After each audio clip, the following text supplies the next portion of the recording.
After these things he departed Athens and went to Corinth. And he found a Jew named Aquila, a native of Pontus, and his wife Priscilla, who recently came from Italy because Claudius had commanded all the Jews to depart from Rome. He came to them, and because he was of the same trade, he was staying with them and they were working, for by trade they were tent makers. And he was reasoning in the synagogue every Sabbath and trying to persuade both Jews and Greeks. But when Silas and Timothy came down from Macedonia, Paul began devoting himself completely to the word, solemnly bearing witness to the Jews that Jesus is the Christ. But when they resisted and blasphemed, he shook out his garments and said to them, "Your blood be on your own heads. I am clean. From now on, I will go to the Gentiles." Then he left there and went to the house of a man named Titius Justus, a God-fearer, whose house was next to the synagogue.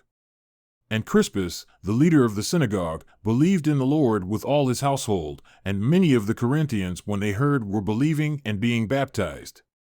And the Lord said to Paul in the night by a vision, "Do not be afraid, but go on speaking and do not be silent, for I am with you, and no man will lay a hand on you in order to harm you, for I have many people in this city." And he stayed there 1 year and 6 months, teaching the word of God among them. But while Gallio was proconsul of Achaia, the Jews with one accord rose up against Paul and brought him before the judgment seat, saying, "This man persuades men to worship God contrary to the law." But when Paul was about to open his mouth, Gallio said to the Jews, "If it were a wrongdoing or vicious crime, O Jews, it would be reasonable for me to put up with you. But if there are questions about words and names and your own law, see to it yourselves. I am not willing to be a judge of these matters." And he drove them away from the judgment seat. And they all took hold of Sosthenes, the leader of the synagogue, and began beating him in front of the judgment seat. But Gallio was not concerned about any of these things. And Paul, having remained many days longer, took leave of the brothers and put out to sea for Syria, and with him were Priscilla and Aquila. In Cenchreae he had his hair cut, for he was keeping a vow. And they arrived at Ephesus, and he left them there. Now he himself entered the synagogue and reasoned with the Jews. When they asked him to stay for a longer time, he did not consent, but taking leave of them and saying, "I will return to you again if God wills," he set sail from Ephesus. And when he had landed at Caesarea, he went up and greeted the church, and went down to Antioch.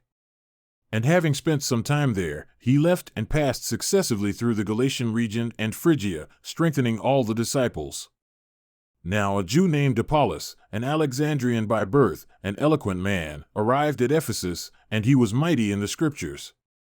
This man had been instructed in the way of the Lord, and being fervent in spirit, he was speaking and teaching accurately the things concerning Jesus, being acquainted only with the baptism of John, and he began to speak out boldly in the synagogue.